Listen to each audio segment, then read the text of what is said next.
Funky Side Guitar Music that comes out every Monday through Friday, live at 5 on the Eagle Network, Rumble X, YouTube. Check us out, subscribe, type in iNewsWire, Roy Bleckert on all those. You'll get my nice, shining, smiling face.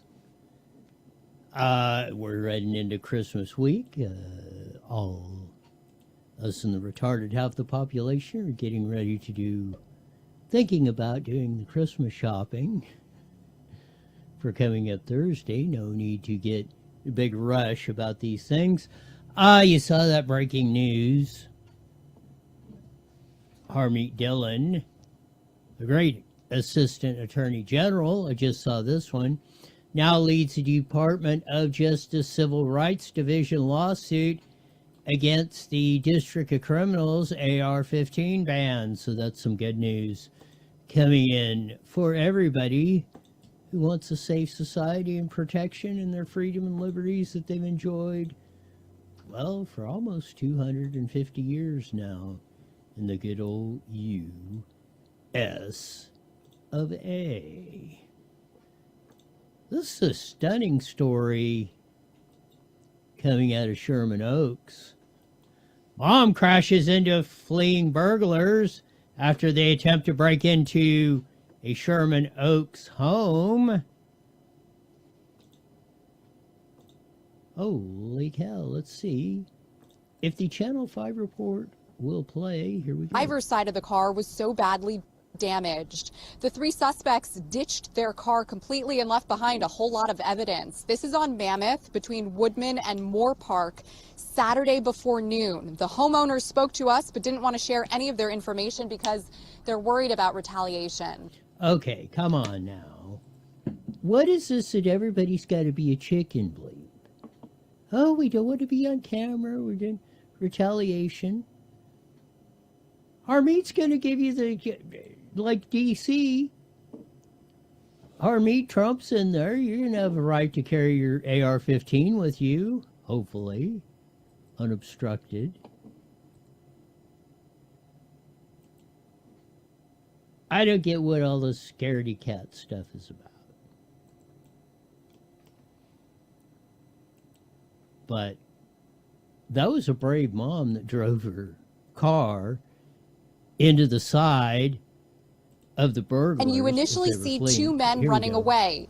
If you wait a few more seconds, a third man, probably the getaway driver, emerges from a passenger side door, likely because the driver's side of the car was so badly damaged. The three suspects ditched their car completely and left behind a whole lot of evidence. This is on Mammoth between Woodman. Now, see, if she had an AR-15, wouldn't it need to damage her own vehicle to take care of business? Now, if you're uncomfortable with firearms, we especially don't use them, don't have them. But don't take away the rights of us of any kind to do that. But that was a brave mom that ran into the burglars on that. Another poll is confirming, and there's a good possibility, if we on the center-right freedom and liberty types in California get our act together,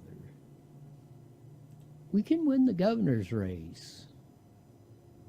Now, it's not going to be because Chad Bianco or Steve Hilton's are great candidates and everybody's going to rally around them. We're not at that point yet in California. Anybody that thinks that is freaking delusional. So we have to come up with a better strategy. It's like if you're the team that's 0-47 and you're facing the team that's 82-0. You're not going to out-talent them. You're going to have to out-strategize them, do something that, get somebody to take them out to the bar with a bunch of ladies, keep them out all night, whatever it takes. You got to do something different because you're not going to out-talent them. We're not going to outvote the rats until we get into power. This is the new poll out. Not too long ago, after the second one, showing the same results.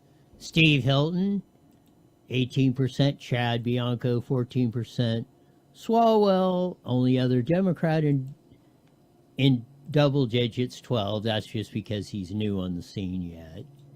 And we haven't got a big contingent about the spy, Eric Swalwell. Katie Porter's below 10%, and everybody just hates her. I'm going to try to be nice. Tom Steyer, big money. He hasn't went nowhere so far. I don't. But he'll get, we need him in there to get that. He's drawn 7%. Yes, that's what we need. Split the vote up. This is the result we have to. If you get this result on June 5th or whatever day it is, 2026, they ripped the final numbers 30 days over. They've tried to fraud it, everything else. And it's still Steve Hilton versus Chad Bianco. We will have a center-right, freedom and liberty type Republican governor in the state of California in 2026. We can make it happen. We just have to have the smarts, the guts, and be tough enough to execute. That's all it really takes. So that's another bit of good news. I don't know if this is confirmed.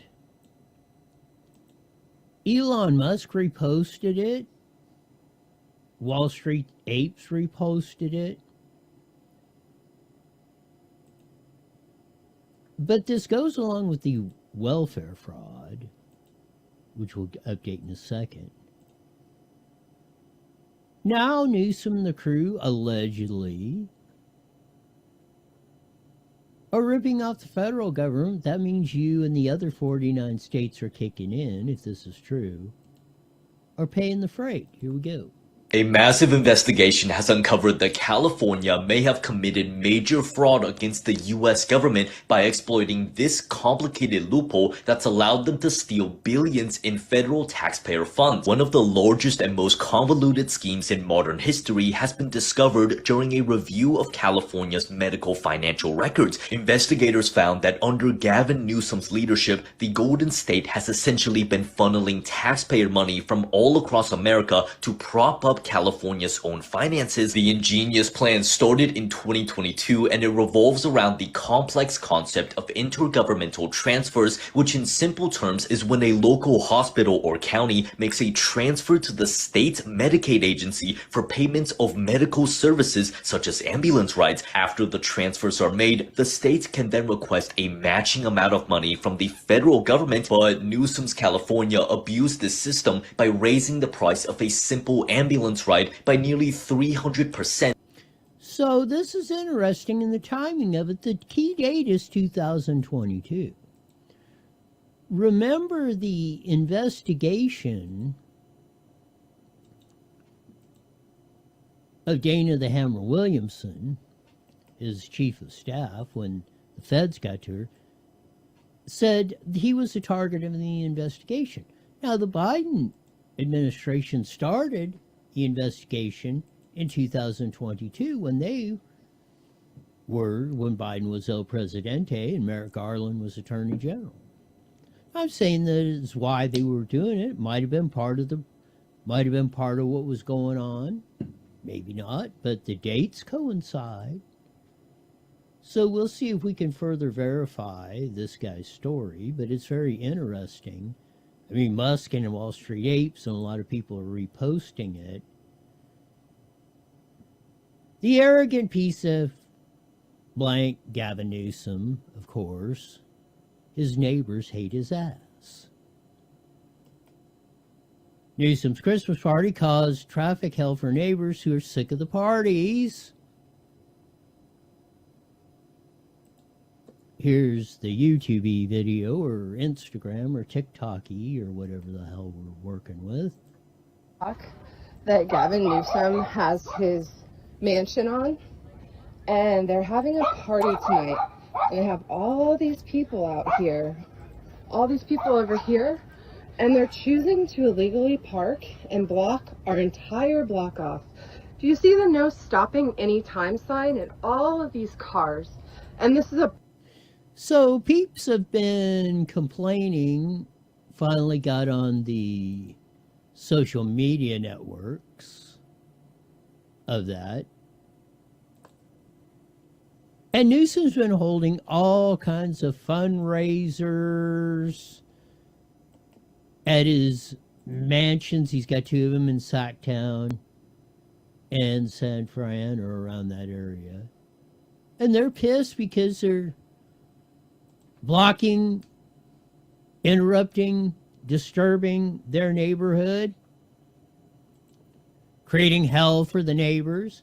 Now, if he wasn't running for president, he's not able to run for governor. Why the hell would he be doing fundraisers every 3 days? It is, well, at his $4 million mansion in Sacramento and the $12 million mansion in San Fran, I think that's where that is. Interesting days. Got much, much more ahead. Dr. Kelly Victory and more on today's show. Yes, it is. So the arrogance of Newsom is cracking. And Nikki, why is my... Oh, we're on this. There we go. My video switcher with its mind of its own. Of that. Nicki Minaj at AmFest, TPA's AmFest in Phoenix this weekend, dumped on Gavin Newsom. This is Erica Kirk, CEO of TPA USA Now. And Nicki Minaj. She asked him a pertinent question. Here we go. Imagine being the guy running on wanting to see trans kids. Haha, not even a trans adult would run on that. Normal adults wake up and think they want to see healthy, safe, happy kids. Not Gav, the Gav nots. Gav not in, Gav out. Send in the next guy, I'm bored.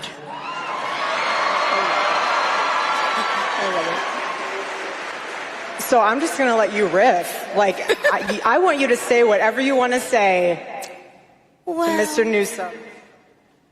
Dear Newsom,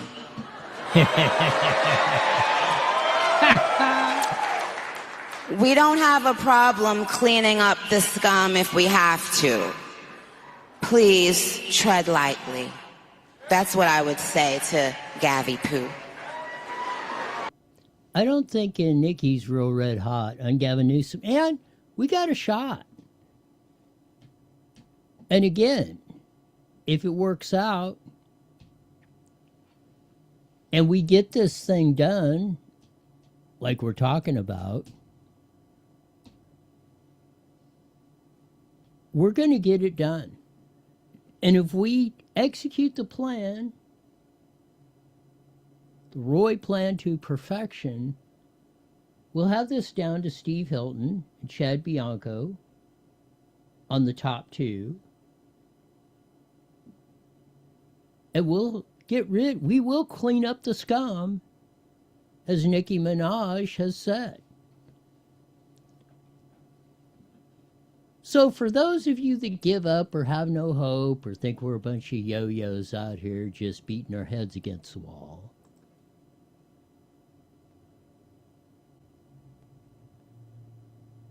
develop, be like Nikki, as they say.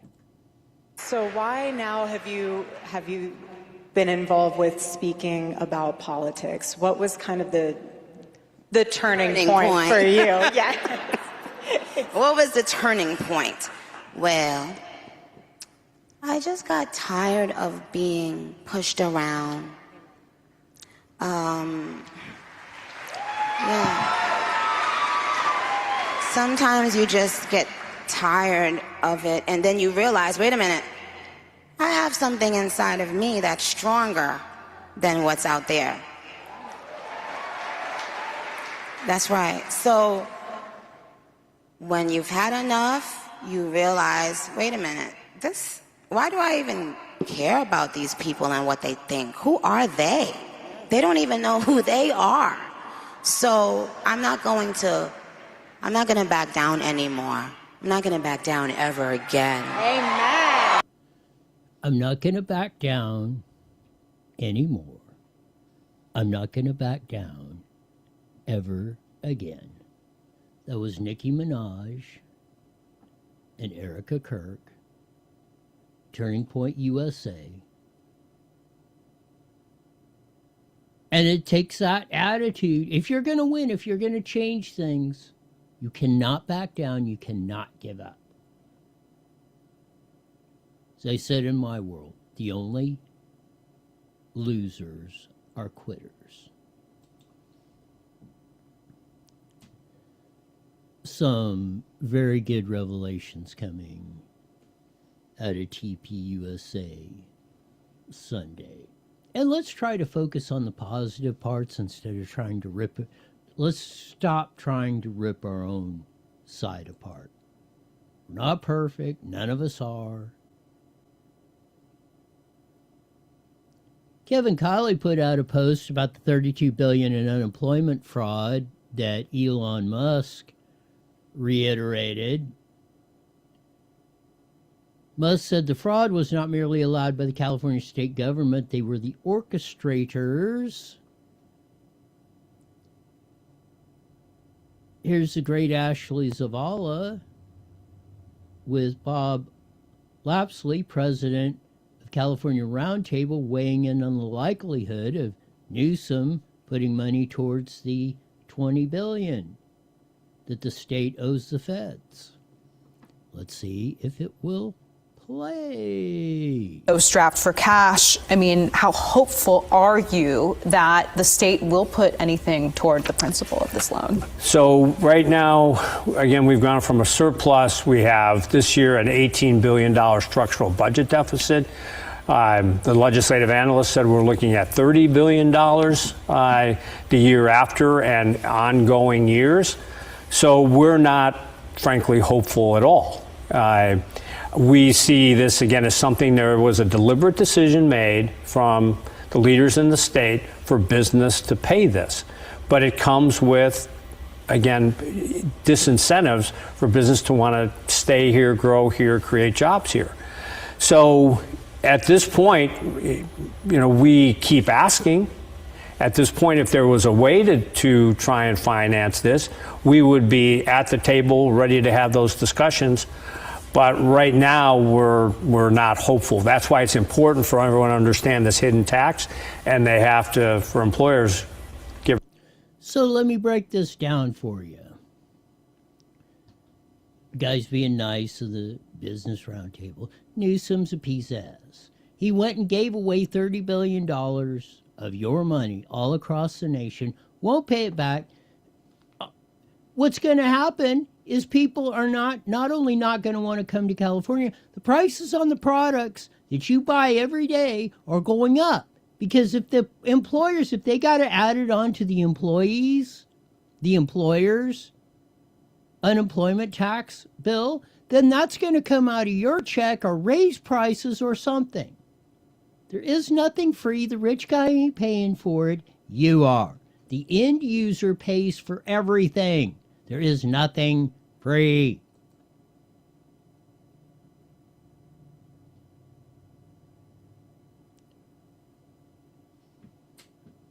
I mean, sometimes things are absolutely freaking absurd. I wanted to get to this for a bit.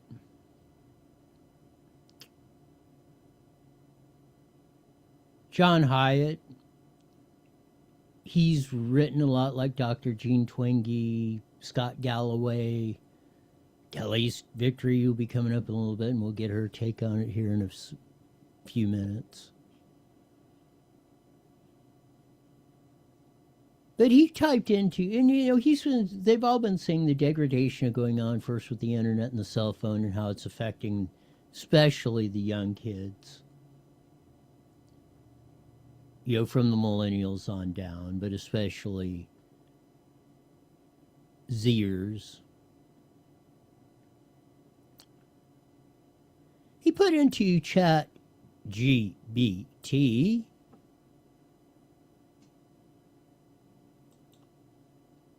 he asked him what would be the devil's plan to ruin the next generation.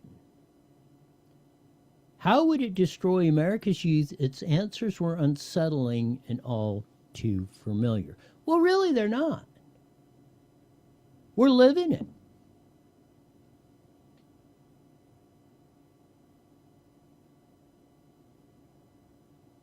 I wouldn't come with violence, I'd come with convenience. I'd keep them busy, always distracted. I'd watch their minds rot slowly, sweetly, silently. The best part is they'd never know it was me. They'd call it freedom. Why? Because what AI proposed doing is pretty much what technology seems to be doing to children today.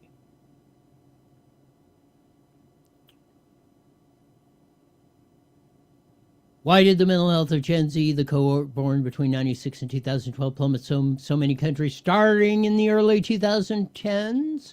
First, it focused on the role of overprotection and coddling.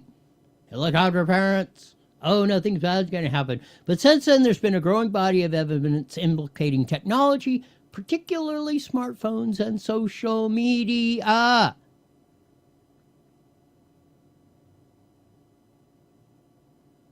So I decided to ask ChatGPT myself how the devil would slant adolescent development today. It began. If I were to think this through, the experiment imaging the devil in a metaphoric sense was the most effective way to destroy the next generation without them realizing it would be through slow, invisible corrosions of the human spirit rather than obvious, oblivious attacks. So much of online life pulls people downward. Life feels meaningless. Look at the rise in that, especially in the last 5 years. It's exploding. Just a scant 20 years ago, it was around 10%. Now it's hovering on 30%, especially for girls. Erode attention and presence. If young people can't focus deeply, they cannot learn and create or love well. The subtle trap adds to addict them to constant stimulation, endless scrolling, notifications, microbursts of dopamine. They feel connected, even informed. They're killing themselves. The phone is killing them. It's killing their spirit. It's killing their way of life.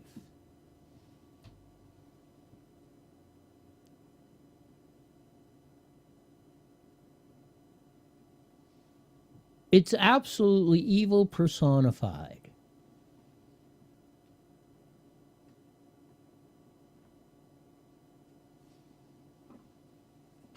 We see this in the studies. They're not. Kids have never had to do anything. They never experienced anything. They never had to solve a problem. Everything was handed to them. Confuse identity and purpose. Oh. If you blur the sources of meaning of family, community, nation, faith, vocation, young people drift. What do you think this whole tranny thing is? And get rid of parents. They can't notify you. You, the parent, don't know what your kid. You cannot know what's going on with your kid. You are the evil one. Confuse identity and purpose.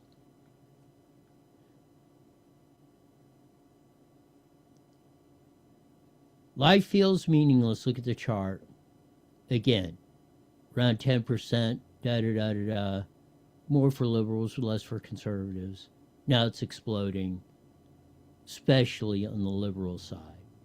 Again, up in the 30% range. Conservatives under Trump seem to be coming back. Sense of meaningless increase mostly for secular liberals. Of course, that's why they're pushing all this crap on your kids in schools.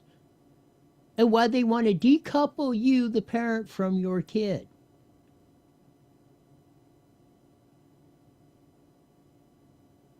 Figure 3 shows that liberals from secular families were most likely to be washed away into meaningless during the great rewiring of childhood, the period from 2010 to 15, which teens traded their flip phones for smartphones loaded with social media apps. Flood them with information. Starve them of wisdom. Just because you can go and find out a bunch of stupid facts does not mean you're wise, or does not know you know how to solve a problem, or deal with an adverse situation, or be happy. Because that smartphone is nothing but a drug. That dopamine hit is nothing but a drug hitting your head.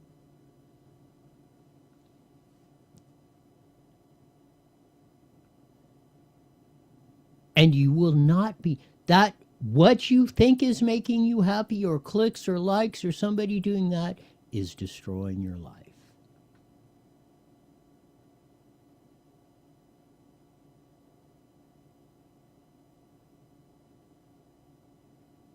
Replace real relationship with simulacra.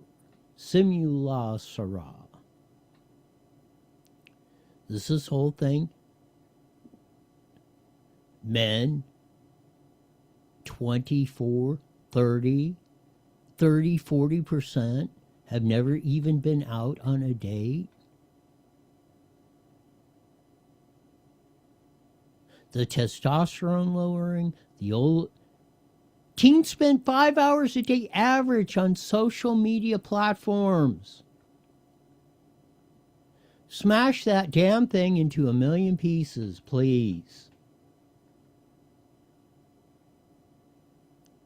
As Zuck the Cluck of Meta fame, the average American has fewer than 3 friends but wants 15. Meta's AI companions will fill the gap. They're rolling you into the trap. Normalize hedonism, pathologize, and discipline. Convince them that comfort, consumption, and self-expression are the highest goals. Not achieving something. Not solving a problem in your head and coming up with the right answer. And if you don't, you're going to work on it till you do. People will rise to the expectations you set. They will rise to the good or bad, and they will rise to the expectations you give them.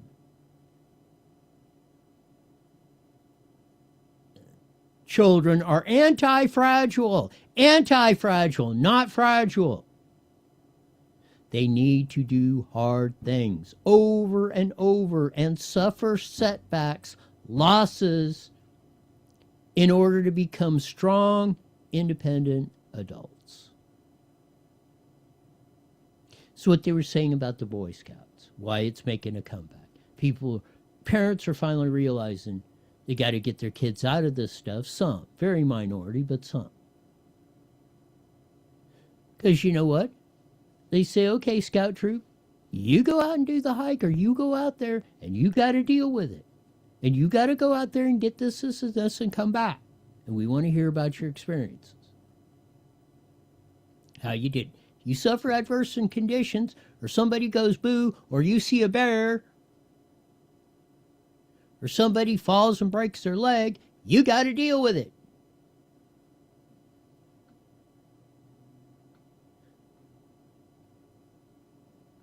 Smartphones give millions of companies a way to hack the reward system. Everything is gamified. Everybody's a winner.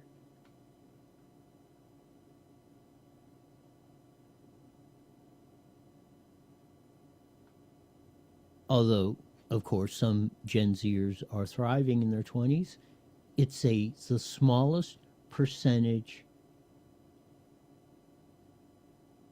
in the last 5 generations. That's 100 years. One reason so many of them are following the problematic use of platforms designed to hook them from social media and video games to porn and the scourge of online sports betting. Need we say more? Undermine trust across generations. You know, them old guys, they don't know what the hell they're talking about. Your parents are dumb, and everybody's thought that. But you know what? We had respect for our parents. Even though we might not have agreed when they were right most of the time. It was part of that learning process kids have to go through. They're not fragile. They're anti-fragile. They will rise to the expectation you set for them, just like anybody else.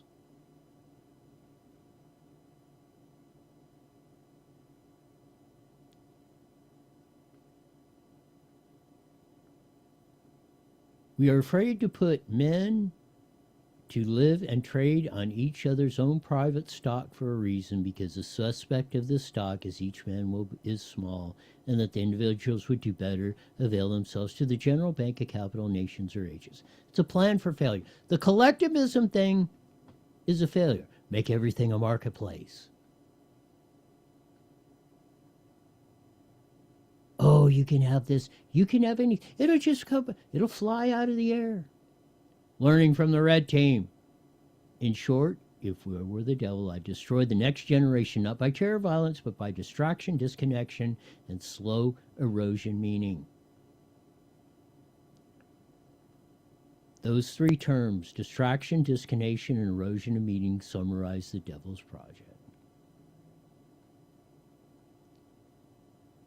If happiness does not come from the outside, it comes from within you, as John Hyatt has written. So if we want the next generation to develop focus, connection, and a sense of meaning, we need to get them no smartphones before high school, no social media before 16, no phone-free schools, bell to bell, K through 12, more independence, more free play. We can save future generations from spiritual degradation, devastation.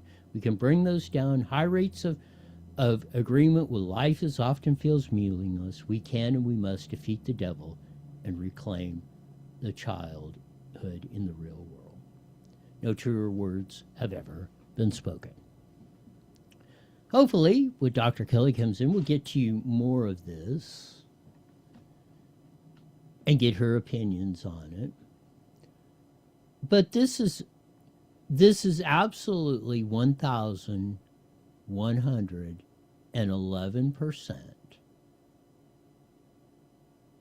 what we should be doing, what we have to do. You're not only going to have lost generations in space, we might not have no generation. All right, Roy. Dr. Kelly's just calling in here now. You got about 35, 40 seconds. About 35 or 40. We'll get into this of what the devil would do to destroy the society. Hello, Dr. Kelly. How are you? Dr. K on that. And doing okay. Wish you a Merry Christmas, okay? In a few seconds, as we say, on the Mighty Met KMET 1490. You too. I'm going to put you on so you can hear everything coming in now. Rock and roll here in a second. All right, here we go. 10 seconds. My clock was a couple seconds off. On Rumble and Roll with the best hillbilly hoedown around. IE Newswire Daily is on the air. The following is a paid program. Views and claims expressed are those of the program producer and are not endorsed by this station. Opinions expressed are not necessarily those of radio station KMET, its management, employees, or affiliates. There's that funky slide guitar music that comes on every Monday through Friday live at 5:30 on the Mighty Met 1490 AM, broadcasting all over the Inland Empire in the 4-inch a day and band. Joining our vast video audience in the Evil FB Network, Rumble, X, YouTube, type in iNewsWire Roy Blecker. You get my nice, smiling, shining face on that. Lots of stuff. Mom had to ram her car into a bunch of fleeing burglars to get on. That's why we need, and I'm glad, Harmeet Dillon is defending against the District of Criminals ban on the AR-15. And if the lady would have had a AR-15, she wouldn't have to damage her car to stop the crooks. But hopefully that will come at a point. Gavin Newsom's pissing off his neighbors by having fundraising parties at his multi-million dollar mansions on that. And if he's having fundraising parties practically every weekend, he's running for president. Dude, don't sugarcoat it or anything. Plus, we're on the hook for $20 billion, $30 billion in welfare fraud, unemployment fraud that we didn't pay back. And you know what? We are going, you, the end consumer, pay that back. If they shove it off on the employers, which is the next deal, prices are going to go higher. Please get your act together. The Roy plan is working. The second poll came up. Steve Hilton and Chad Bianco are 1-2. If we do this in June, you're going to have a center-right, freedom and liberty type Republican as governor in California in 2026. Work a smarter plan. Don't be delusional in California. We're not at the point where we're 50% plus on this deal. So we got to out-strategize them to win, and we can, and we will.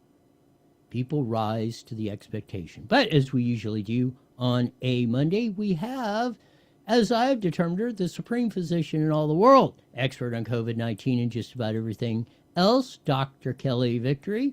Welcome to iNewsWire with Roy.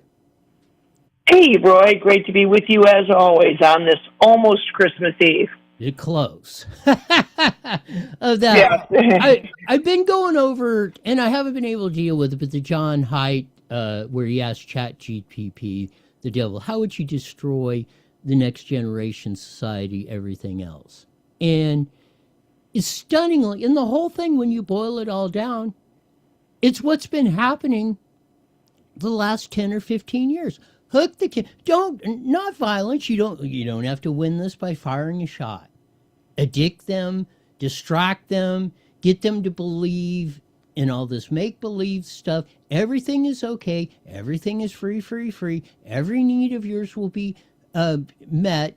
Just sign on the dotted line. This reminds me of Charlie Daniels and The Devil Went Down to Georgia and the whole song about that.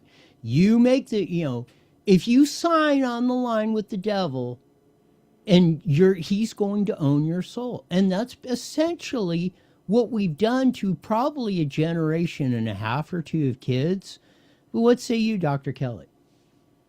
Well, I think that that's really been the plan all along with so many things that are happening in our society. It's with regard to free everything, whether it's, quote, free healthcare, free phones, free this, free that, whatever it is. The entire program has been to get everybody on the dole, to get everybody reliant on the government. Because if the government provides your education, your healthcare, your housing, your transportation, your defense, everything for you, then you are completely and totally reliant on them, and you can't push back. You are in a position where insurrection is impossible because you need them to provide everything from, for all of your essentials. And having a dependent society certainly is a society that's far easier for the government to control, but it doesn't make for a resilient society because those are groups of people who cannot bounce back, who cannot fend for themselves or be resourceful if the time comes. And it's a very, very dangerous proposition. 1,000%. And I said it, a lot of people, but it's very simple. I don't care, kids, adults, anybody in between. People rise to the expectations you set for them. And this is especially important for a child, especially in their early years. If you don't expect anything from them, they will be minds full of mush. They will not learn anything. They will not know how to deal with anything. And we're seeing this, and that's what we've done, especially, I think, the last 20 years especially, whether it be parents, the school system, society, of that. And I think you're right. I think that's when you look at it, if there is a strategy from the establishment or anything to take over the world or the Chinese or whomever you want to put, they're executing the plan almost to perfection. Because, like I say, it was the eeriest thing to me about this deal was that it almost to a T explains society as it has been the last 20 years, Dr. Kelly. No, I agree, and I do think it's purposeful, Roy. I think that this has been, and exactly, we see this in many other societies. That's what socialized medicine is all about. That's what socialized programs of any sort are. It provides, quote unquote, for everyone, but number one, it limits access. It controls what you can do, when you can do it, how much you can access. You take away all personal autonomy while at the same time making people completely dependent and completely incapable of fending for themselves.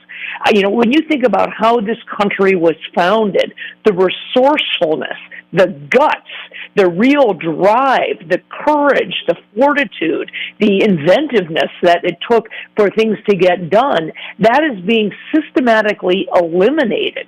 We've talked many times over the past couple of years, you and I, about the lack of critical thinking.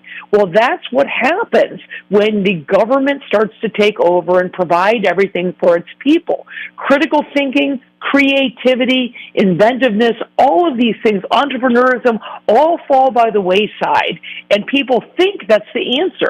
And when I watch these kids cheering in bars across Manhattan on the night Mandani got elected to be the mayor, the incoming mayor in New York, these kids, they all think everything's going to be wonderful and free. It will all be provided for me. And what they don't realize is they are giving up the essence of what it means to be American, which is freedom, choice, and the ability to really rely on yourself.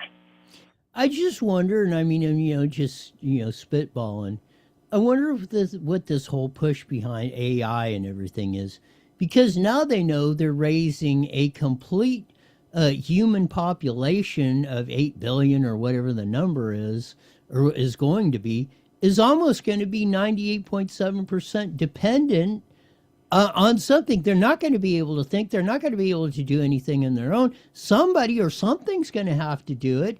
I just wonder if the AI thing, and Hint and Sam Altman and some guys have kind of hinted around this. They say they're concerned about it. But I think that might be part, or maybe the whole deal is, now that they've created the impetus for this, AI is just the next step in pulling this thing off, Dr. Kelly. Well, I agree, and I think I am not a fan of AI in general. For starters, let's be very clear. AI does not fall out of the sky from heaven. It is created by people. People still have to create and input the algorithms. People, human beings, with all of their biases, all of their flaws, all of their weaknesses, are still involved in AI. And don't think that that's not the case. So if people have a predilection one way or another, or a bias, those things ultimately, Roy, get baked into the, quote, AI and the algorithms that they spit out. So yes, it is absolutely about control. It's also about making sure what you don't see, what you don't get exposed to. It's really censorship in a different version. It's censorship in sheep's clothing, because if you put something into the search bar on AI, or you ask Grok this or that, it will only spit out what it's allowed to spit out. In other words, it has been filtered for you. You don't get to see what the powers that be don't want you to see. And if you don't think that's censorship, then you're not thinking. People really, I think, are getting lulled into this in a way that's very, very dangerous. And on top of it, again, there will be we may be the last generation that ever wrote an original essay, ever wrote the lyrics to a song, ever wrote a poem, did anything creative, because everything now can be, you just put it in the search bar and it spits it out. That's not creativity. I mean, I think a lot of this started, and I don't know if it was part of the plan. It may have been, or maybe they just fell into it. We're coming up on close to, well, next year, 6 years of that March 2020 when they said, oh, 6 months or 2 weeks to stop the spread. And I mean, the United States of America almost ground to a halt. And I think they figured at that point, maybe we're ahead of the game than we already think on manipulating or controlling these people at that. If we can get practically everybody in the United States over this to stop, not Russia's just dropped a nuclear bomb or something over here and there's mass destruction and death going on. It was all created, in this Fantasyland chamber. And they brought it to, and people bought into it. And I think they figured at that point, almost 6 years ago, I think they thought, man, we got to start cranking this stuff up before we lose this. At least that's my theory on it, Dr. Kelly. No, I agree with you. And I think, unfortunately, I don't know how to stop this cycle other than for individuals to say, I'm not going to participate in this. I did this some years ago, for example. You'll be happy to know I have never in my life been on Facebook. I don't have a Facebook account. I've never done it. If I'm required to sign up, through Facebook to do something, I just say, sorry, I won't do it, I won't watch it, or I can't participate, or I can't purchase that item if it requires me to be on Facebook. I think in a small way, it's my way of giving the middle finger to this whole thing. I'm allowed to say that on air, I think. It's my way of saying, no, I am not going to participate in all of this. I have never in my life knowingly at least, used AI. I don't use Grok. I don't search stuff that way. I will not do it. I do things the good old-fashioned way. I try to do my research, and I think the only way to stop it, Roy, is for individuals to say, no, I won't play this. I won't. I'm smarter than that. I have a brain, and I'll tell you right now, your brain will stop working the way it was meant to, or the way it is capable of, I should say, if you continue to engage in these things, because you lose the ability to be creative. You lose the ability to be able to write, to do the sorts of things that the human brain is capable of doing if you don't use it. It's like any other muscle. And so I think the only way to stop it, because there's too much money in it, too much motivation, too much power behind it. And I don't think for a minute that universities are going to stop, or that you're going to get the average individual to refuse to do it. But I'm hopeful that there are people out there who, like me, are willing to say, nope, not doing it, not participating. I'll write it from hand. I'll write it by, this will be generated by my, the intelligence, my actual intelligence, not artificial intelligence. It's my view. Happiness comes from adversity. I'll tell you this: you will learn. You learn most of what you learn by failing at it until you conquer it, and that's a basic building block of you going from childhood to adulthood. But you got to learn those. If you don't learn those lessons in childhood, you're not going to hardly. I mean, it's going to be very difficult to do that, to come into that in adulthood. And I think that's what we're seeing in the generation. So you see that with employers talking about, we can't get anybody to come to work. If they do, they don't want to do this. They're demanding this, that, and everything else. They want to do everything but do the job that they're getting paid to do. And I think that's what it is people, they never had expectations. They never had to face adversity. Nothing was ever done. And consequently, in my view, they will never be happy, Dr. Kelly. No, I agree with you, and I think that they don't understand and realize just how sad what they are doing. It's relegating them to a life that is, as you said, devoid of creativity, devoid certainly of autonomy, devoid of self-reliance and the things that really, really provide happiness. The idea of creating something of your own, building something of your own, failing and then fixing it. I mean, this is what our entire generation was built on. Certainly the things in my life that have given me great joy and great pride are the things that I did on my own. And created and really, was able to enjoy the fruits of those labors. And I fear that we have, generations now to come that will never understand that. Half the kids out there can't read and write. They listen to books on tape. They have, their papers are written for them. They don't know how to punctuate because there's, or spell because there's autocorrect. We have the dumbing down of society in a way that only benefits the elites, because a dumb society is a society that's easy to control. 111% on that, and that's what. And again, I think that's what a lot of the end game is in this. And you make them dependent, you make them stupid. You've got them controlled. What are they going to do? They're going to be slaves. The 98.7 are going to be slaves to the 1.3 that are ruling everything. And we're getting to what I'm afraid, or I see coming potentially in this is you do have the one world government. It's all like that, or one world society. And it's all controlled by very, very few people. And the rest of the people are just basically bots running around, as mind-numb robots, as Rush used to say, Dr. Kelly. No, I agree with you. And again, what's the way to fix this? I give a lot of credit to the parents who have seen the writing on the wall and have taken their kids out of the school system and are homeschooling. But the reality is that's not an option for an awful lot of people, right?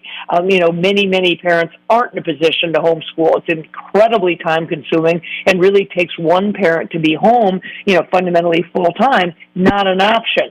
So you have got to then, as a parent, to, while your kids are in the public school system, to find other ways to engage them, to take them out of that, whether it means, screen-free times, not allowing them to have cell phones when they're home in the evening, playing games as a family, turning off the damn television set. You've got to come up with creative ways to save, the next and subsequent generations from this continued dumbing down, and again, the overwhelming control that technology, unfortunately, brings to the table.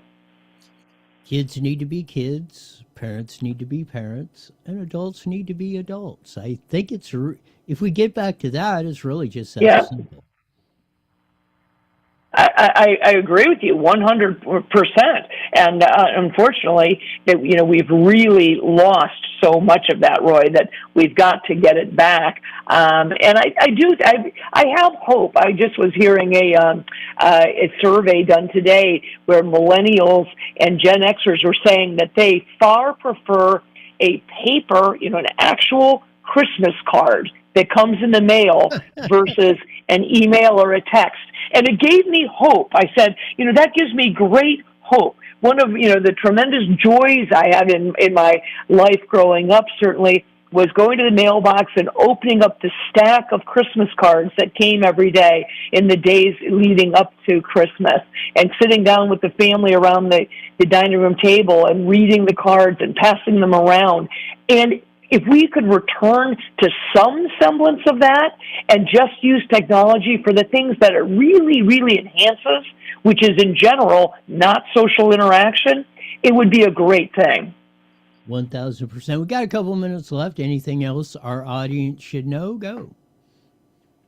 Well, I think I'm just watching, as we said, as we close out this first year, still, not the end of the first actual year of Trump's presidency, of all the things that are going well. There's certainly far, far, far more positives. I don't even know where I would start. Certainly the border is a big one. The number of wars Trump has brought to an end, or has certainly curtailed. The great things that have happened so far at HHS, a really hard look at things that are important to me, like the childhood vaccine schedule, ending the mandate, candidates, starting to clean up our food system, and a focus on helping to get Americans truly healthy again, I think there's a lot to be positive about, a lot to be grateful for, and I am looking forward to 2026 with really, really high hopes for good things to come. I'm glad you said it that way, because we do, it's easy to focus on the negative, but we do have a lot of things to look forward to and be positive for, and look forward. And, let's, prepare for the worst, hope for the best, prepare for the worst, and onward and upward to 2026. Merry Christmas for that. And thanks for being on, Dr. Kelly. We'll do this again soon. Thanks, Roy. Talk soon. Merry Christmas. You got it, Dr. Kelly Victory. As we say, saying it only as she can. It's, and again, and I see this, these people that said, oh, you look at them and, if you do cruise across the social media or what, all the ones said, oh yeah, I was for Trump, but he's not doing this and that, they got a whole laundry list of things that are not going on that. I just got 2 words for them. Comrade Kamala. I mean, did you really, whatever Trump is doing, and there's a lot of things I certainly would like to see, wish he would have done different. I would like to see what goes on to 26 and replace that, and we went over that and changed this. But compared to the previous 4 years that we suffered through with Slow Joe, I mean, I have no complaint. No, but I don't believe anybody should have any complaints. I certainly don't. Let's build on the positives and fix what we think need to be fixing. Hey, we got a shot. And I'm not even considering Arnold Kennedy in this. We got a shot really since the 90s to get a center-right freedom and liberty type dude elected in California. Second poll came out. Steve Hilton's in first, Chad Bianca's in second. That's all we need. That's the goal we need to work for June 5th. Then, you know what? They're screwed.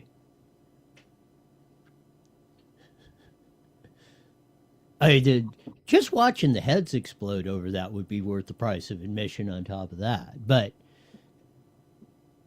that's what I'm saying is don't, and even with the Roy strategy, as I'm calling it, split the vote evenly between Chad and Steve, hold the rest of them below that, we're in. Then let Steve and Chad duke it out. Then we can have the political fight. You think either one's better or that, and I'm all for that. I love the political battles, as I think my record would prove of that. Some people say way too much, but that's a story for a different day. But no, we're not at the point of California where we're 50% plus MAGA or conservative or whatever you want to say. So we need to come up. We have everything, and everything's setting up in this election. They got no superstar. They don't even got any stars on the Democratic side. And they got 43 of them. We're not doing the stupid this time. They are. And we need to encourage them. We need more candidates. More second-tier candidates coming in. Now, maybe they're thinking, and you've seen Elise Stefanik pull out of the New York racers. And you're hearing a lot of retirements from Congress to states and everything. That gives me an impetus. They think things are really going to hit the fan. Whether it's this, AI or, the generation or economy collapse or war or something. Because politicians usually don't react like this. They're egomaniacs. They want to, they're always looking for the next highest office up. But we got a shot. We got a shot in California to maybe turn the state around. Get rid of the rising prices and you can't afford a home and the schools are trash and the traffic is jammed and everything else. And even if Steve or Chad get elected, it's like Trump, they're not going to turn overnight. At least we'll start the process of moving forward. You got to make that first step. You got to try. You got to get in the game. You can't quit. Like I said, in my world, the only losers are quitters. So as long as you're in the game and fighting, and there's time on the clock, you got a chance to win it. So take advantage of that at every opportunity, and great things will happen. That'll do it for today. Mandatory, you're back here in 23 hours live. The best darn show in the whole wide world. Until then, see ya. The preceding was a paid program. All right, Roy, I will talk to you tomorrow. You got it.